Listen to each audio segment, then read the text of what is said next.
28 मार्च 1982 की रात जब अपने 2 साल के बच्चे को गोद में लिए एक औरत ने अपना घर छोड़ा और ये कसम खाई कि अब कभी भी पीछे मुड़कर नहीं देखेगी। 1982 की वो रात जिसने भारत के सियासत की सबसे बड़ी और ताकतवर पार्टी के मुख्य परिवार को 2 टुकड़ों में बांट दिया। जी हाँ, हम बात कर रहे हैं 40 साल पहले की उस रात की जब गांधी परिवार की छोटी बहू मेनका को प्रधानमंत्री आवास से बाहर का रास्ता दिखा दिया गया था। आखिर क्या है इस सियासी परिवार के टूट की कहानी? गांधी परिवार में इंदिरा गांधी के बेटे संजय गांधी राजनीति का जाना माना चेहरा थे।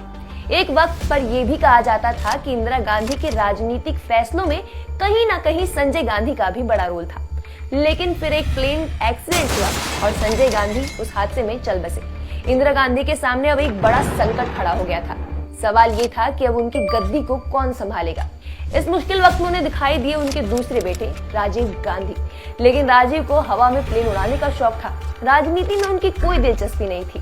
लेकिन फिर भी इंदिरा गांधी उन्हें राजनीति में लाने की पूरी कोशिश कर रही थी। उनके इस बात को संजय गांधी की पत्नी भी देख रही थी और उन्हें ये बात बिल्कुल भी बर्दाश्त नहीं थी। मेनका पिछले कुछ महीनों से कई बार इंदिरा के सामने अपनी नाराजगी भी जता चुकी थी।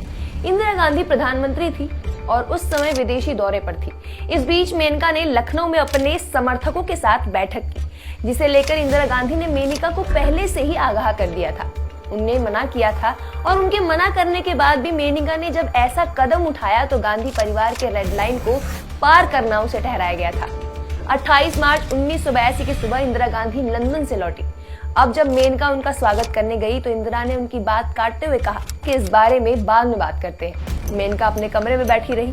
काफी देर बाद एक नौकर ने उनका दरवाजा खटखटाया। मेनका ने कहा कि अंदर आ जाओ। वो खाना लेकर कमरे में आए और कहा कि मिसेस गांधी नहीं चाहती कि तुम बाकी परिवार के साथ बैठकर लंच करो। मेनका घबरा गई और बैठी रही। 1 घंटे बाद वो फिर आया और बोला कि प्रधानमंत्री जी आपसे अभी इसी वक्त मिलना चाहती है। इंदिरा गांधी ने कहा कि तुम फौरन इस घर से निकल जाओ। मेनका ने पूछा कि मैंने ऐसा क्या किया है? आप ही थे जिसने हामी भरी थी। दरअसल ये बातचीत उस किताब के बारे में थी जिसे मेनका ने संजय गांधी के बारे में लिखा था और इंदिरा ने उसका शीर्षक, लेख और फोटो बदलने को कहा था। लेकिन मेनका ने इसे अपने हिसाब से ही रखा और कोई बदलाव नहीं किया। इंदिरा ने कहा कि मैंने तुमसे कहा था कि लखनऊ में मत बोलो, लेकिन तुम नहीं मानी। यहाँ से निकल जाओ, इसी क्षण इस घर को छोड़कर अपने मायके वापस जाओ। पहले तो मेनका ने कहा कि मैं इस घर को नहीं छोड़ना चाहती, लेकिन फिर इंदिरा गांधी के सख्त तेवर को देख मेनका डर गई और कहा कि मुझे चीजों को पैक करने के लिए कुछ समय चाहिए। इंदिरा भड़क गई। उन्होंने साफ कहा कि तुम्हारे पास बहुत समय था, तुम जाओ, तुम्हारा सामान वगैरह भिजवा दिया जाएगा, तुम यहाँ से कुछ भी बाहर लेकर नहीं जाओगी। वहां से निकलकर मेनका ने खुद को कमरे में बंद कर लिया और अपनी बहन अंबिका को बुला लिया। जो कुछ भी हुआ उससे अवगत कराया और जल्दी ही गांधी हाउस आने के लिए कहा। अंबिका ने ये सब फैमिली फ्रेंड और जर्नलिस्ट खुशवंत सिंह को बताया और प्रेस के लोगों को तुरंत प्रधानमंत्री आवास भेजने को अनुरोध किया। धीरेन्द्र ब्रह्मचारी और आर धवन एक कमरे से दूसरे कमरे तक संदेशवाहक का काम कर रहे थे। करीब 2 घंटे ये सब कुछ चलता रहा। प्रेस की निगाहें पीएम आवास पर टिकी हुई थी। सामान गाड़ी में रखा जाने लगा। फिर मामला 2 साल के वरुण गांधी पर आकर अटक गया। इंदिरा अपने 2 साल के पोते और संजय की आखिरी निशानी वरुण को किसी भी हालत में नहीं जाने देना चाहती थी और मेनका वरुण के बिना जाने को तैयार ही नहीं थी। तुरंत इंदिरा के प्रधान सचिव पीसी अलेक्जेंडर को बुलाया गया। उन्होंने इंदिरा को समझाने की कोशिश की। बेटे पर मां का कानूनी अधिकार साबित होता है, ऐसी बातें समझाई। तभी आधी रात को कानूनी विशेषज्ञों और वकीलों को भी बुलाया गया।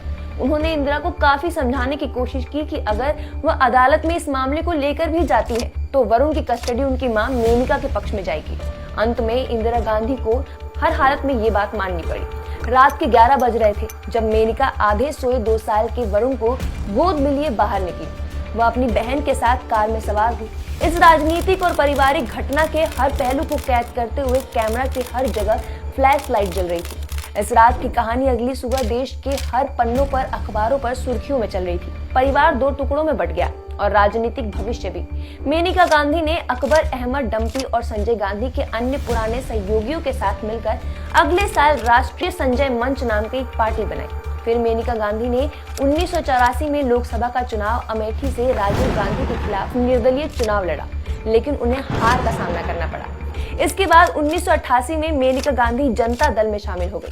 1989 में उन्होंने जनता दल के टिकट पर पीलीभीत से चुनाव लड़ा और सांसद बनी। मेनका 1991 का चुनाव पीलीभीत से जनता दल के टिकट पर हार गई। इसके बाद 1996 में दूसरी बार पीलीभीत से चुनाव लड़ी और जीती। 1998 में मेनका ने निर्दलीय चुनाव लड़ा और वो वापस से जीत गई। तो ये था गांधी परिवार, यानी कि भारत के सियासत के सबसे बड़े और ताकतवर परिवार के दो टुकड़ों की कहानी। आपको ये कहानी कैसी लगी? क्या आपको इसके बारे में पहले से पता था? हमें कमेंट करके जरूर बताएं।